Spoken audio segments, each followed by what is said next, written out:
Hi everyone. I am happy that we are back and I'm glad that you are listening this podcast because we are back with the very important interviews with the judges which we started a few months ago. Actually, we wanted to do this one quite some time ago in the beginning of the year, but now I'm beyond happy that everything happened just like it happened, and we can do it now. And the interview will be much richer and better because of everything that happened in 2021 and because we already know what's planned for 2022. Today, it's a great honor to welcome our guest. He's the president of the North Macedonian Federation of Bodybuilding. He's a coach, he organizes shows, he's really a bodybuilding fan, and he's a man with big heart, Mr. Boban Gjoroski. Welcome in our podcast. Thank you for these beautiful words about me. I'm glad to be here with you, Sonia, and let's do the interview. Let's start with introducing you to the fans of our website. When and how did you enter the bodybuilding world?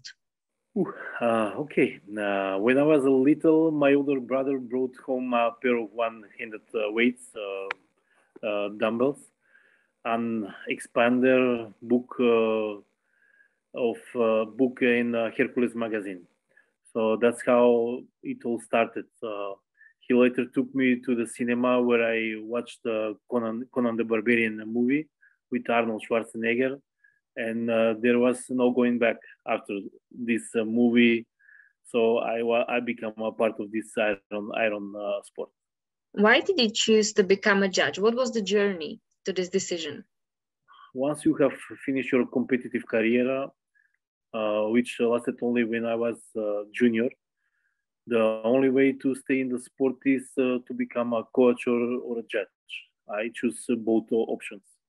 Why did you end the career so early? Why only in the juniors category? So at that time, I was leaving my countries and I went to live in Canada for 2 years. So over there, I didn't have a chance to work out regularly. So when I come back, I start my own business. So I don't have time for gym and for serious preparation for competition. Okay, so you choose to become a judge and coach, but you've also become the president of the Bodybuilding and Fitness Federation in North Macedonia. What are the key characteristics that a president should have, in your opinion? So in the federation, as a part of the federation in Macedonia, I'm like a young man. I was 18 years old when I was a delegate at that time. So in its existence, the federation has reached a point where it was simply stopped to function. So we have a period of almost 2 years with no any events, any competition in Macedonia. So we needed someone who would reunion all overs of the iron sport, someone who would be a tampon or buffer zone between all disagreements and despite all the criticism would simply continue to work. So I thought at that moment that I have those characteristics, and despite all difficulties that I have followed us for these 20 years, I have not stopped. I continue with my working, so I think that I did it the best. We will come back to the organizing shows because this is also amazing story, which I've already heard once. But let's go to your judging career. Over the past few years, many new categories were added to the IFBB competitions. What do you consider a category with the biggest potential? So if we had remained on the old method and the existing categories, we would not have achieved the mass and popularity we have right now. All new categories simply keep this sport alive and make it popular with young people. Whether it's bikini, physique, classic bodybuilding, or wellness, all of them together are the future of this sport. I agree with you. Also, current world overall champion is Meri Akievska from North Macedonia, and you're also her coach. I've seen how happy you were when she won. When did you start coaching her, and how would you describe her journey? Okay, we started our cooperation a little over 3 years ago. Then she decided to start competing, and that she would need a coach along the way. The category in which she performs is as innovated for her, but still a smart approach is needed, because you can easily miss the job and cross the red lines we have in the regulation and rules. I have been announcing her triumph for 2 years in each annual plan in the program of the federation. The pandemic slightly disrupted our plans. So instead of going step by step, Balkan, European, Arnold Classic, and World Championship, that was our idea. We had to jump from Balkan champions to conquer the top of the world. I'm proud of the success we have achieved, and we use this opportunity to the maximum to bring bodybuilding and fitness on the same level with the other sports in Macedonia. So far, we succeed in that. We are a guest on all national television. All media write about us, and all institutions simply put us in the group of the athletes and success that must be rewarded and valued. I accept by the end of the year to win all the elections for the best female athlete in Macedonia for 2021. But it wasn't so easy. It was a long journey, but we were pretty sure that someday we are going to achieve this, what we did. How does it feel to see your athlete and have, as a president of the North Macedonian Federation, have the first overall women's winner? How does it feel for you as a coach and as a president of the federation? The feeling is amazing.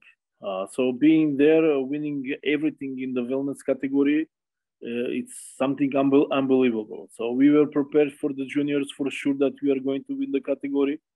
Maybe we were hoping for the overall in juniors, but I wasn't so sure about the seniors, because Meri is still 22 years old, so a young athlete. So this was her first senior appearance. But after the winning the category and after the winning the overall in the seniors, I was so overwhelming, because that was something major success for me and her. Actually, we wanted to talk with you about the wellness fitness even before this achievement. So it's great. We knew about Meri, but the interview has postponed and we are doing it now. And it all just makes sense that we wanted to talk with you about the wellness, because obviously you know everything about the wellness because you are her coach. So let's dive deeply into this topic. And sometimes people say that wellness fitness is just a category for off-season bikini competitors. How would you describe it? What's important in the wellness fitness, or wellness as it's called now? Those people who say that have not seen how wellness girls look in the off season. They need to first see the wellness girls how they look in the off season, then they can compare with the off season of the bikinis.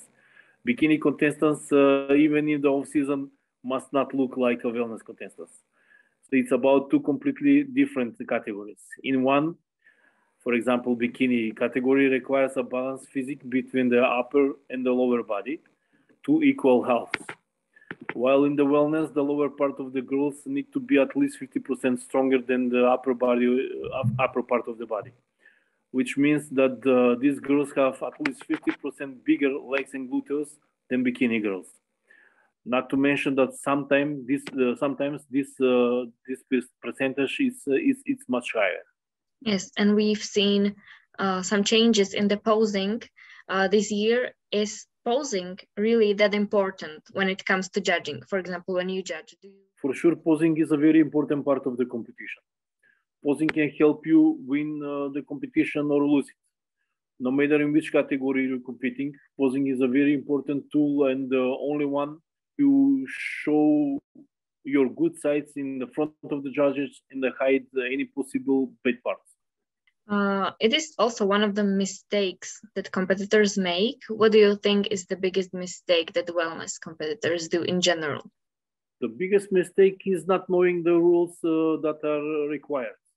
In the desire to achieve the best form, the best shape, the red lines are usually crossed very easily, which are outlined in the rules of the judges, according to which our judges judge and assist you. So they need to be careful by the time they are preparing their shape for the competition. They need to know exactly the rules about how they need to look alike on the stage. What do you think? Who are currently the best wellness competitors in the world? Wow. I would like to say that is Meri, but we have to work a little harder to achieve what we have set as our major goal. Regardless of the title we won this year, our goal is still far away.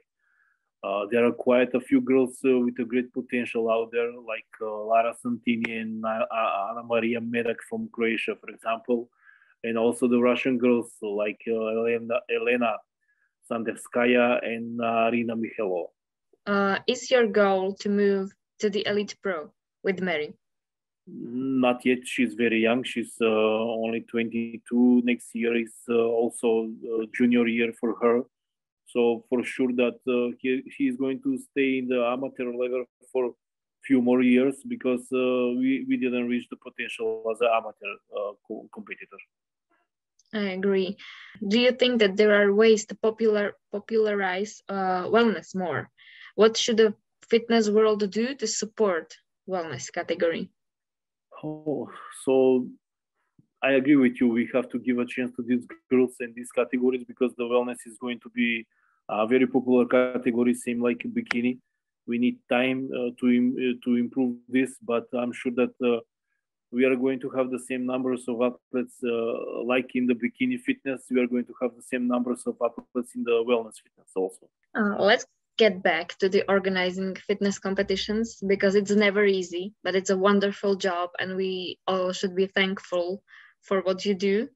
And Igor told me that your first experience with organizing a competition did not went well. What happened and what did you learn from that? A bad history I want to forget, but I must not do in order not to repeat the mistakes. I simply trusted people who did not respect me for what I did at that time. I was organizing the European Championship in Macedonia, the first one and the only one so far. And the whole obligation fell on my back. So honestly, it took me 10 years to stabilize, and I hope that I'm not going to make the same mistake again. So what other people should take from the story is to be careful, not to trust to anyone, to be known that organizing competition is not easy to find very honest and people who will really help you. So it's much better when you think that you're alone. So you will know your potential. But you got back and you've organized so many competitions, and we are looking forward to the Hercules Cup that is coming in 2022. What does it take to organize a competition? The first Diamond Cup in Skopje was organized in 2018. So organizing the competition desire comes first, but not crucial to organize a good competition. You know, it is necessary to have a good team with to help, of which an organization will pass technically in the best order with minimum problems. Of course, there are sponsors who will recognize your story and will support it to the maximum. Without them, it is not easy to organize international competition. So this is the first year we will organize the Hercules Grand Prix, this competition, and you can be sure that it will be something very interesting. Soon we will slowly begin to discover the details of this our story. You have not only organized an international show, but you have also had an Elite Pro show in 2019. What should we expect? What can you tell us about the Hercules Grand Prix? As I told you, I'm going to keep it a little bit as a secret so far. The approach to which we are preparing this competition will be very different and something interesting. details of this event are coming very soon. We are looking forward to it. So we've seen the Masters Elite Pro in Skopje in 2019. What do you think about the Masters Pro competition? Do you think that this division has potential? Because many competitors just think that Masters is something less and they don't want to compete in Masters at all. So do you think that it has potential? I sincerely hope that this category has a future. It will be nice for all those athletes who will still have a desire to compete, to have their own category, because you cannot compare with youngest athletes. So I think that this is much better choice for all of them. In your opinion, who should be doing the shows, like organizing competitions? Is it always the job of a federation, or you think it's better when there are people who are willing to do it alone, only with the support of the federation? So my opinion is based on the legislation in the countries. The promoter and organizer can be anyone, but the event must be part of the national federation calendar.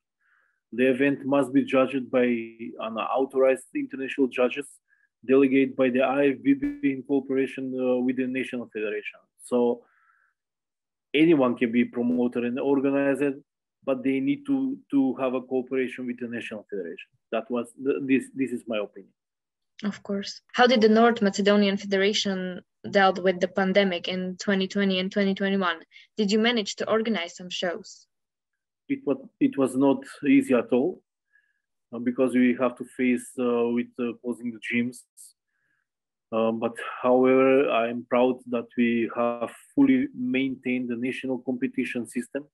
We organize all our national championships. Unfortunately, we failed to organize the Diamond Cup event, but there really was no opportunity for that. This is the only biggest problem we face during this pandemic. And when we are talking about competitions, what competition are you looking forward to the most when you think of 2022? Is it the Hercules Grand Prix? So for 2022, we are preparing 2 international events in Macedonia. So first one is going to be Hercules Grand Prix, which is going to be in April. And the second one is the well-known Diamond Cup Skopje, which is going to be in October. So we are going to start very, very interesting the next year, 2022, organizing the first Hercules Grand Prix. As I told you, is going to be a little bit different. It's going to be, I hope, a much bigger event. The things we are preparing is going to be a very nice surprise for all athletes who will come in Skopje. So let's wait for a little bit. When we start with promoting this event, everything we will set to the people, to the athletes. Are these competitions also what you are looking forward to the most? So for sure, all official events, starting with the Balkan Championship, then European Championship and the World Championship, also Arnold Classic Europe, and a few of the Grand Prix and Diamond Cups friendly to our international competition. So we like to compete over there. But definitely the major competition for the next year is going to be official competition as Balkan, European, and World, and Arnold Classic included. Thank you so much for your time. I appreciate it, and I'm very happy that we could talk to you in our podcast and that you provide all this information to the people who are listening. And I hope to see you soon at one of your competitions in North Macedonia. And I would like to invite everyone to come and compete in North Macedonia and see what have you prepared for us. Thank you for giving me opportunity to be part of this podcast. And for sure that we are going to see each other very soon before the Hercules Grand Prix. And also, of course, I'm waiting for you, the whole team of the East Lab, to be part of the Hercules Grand Prix in April.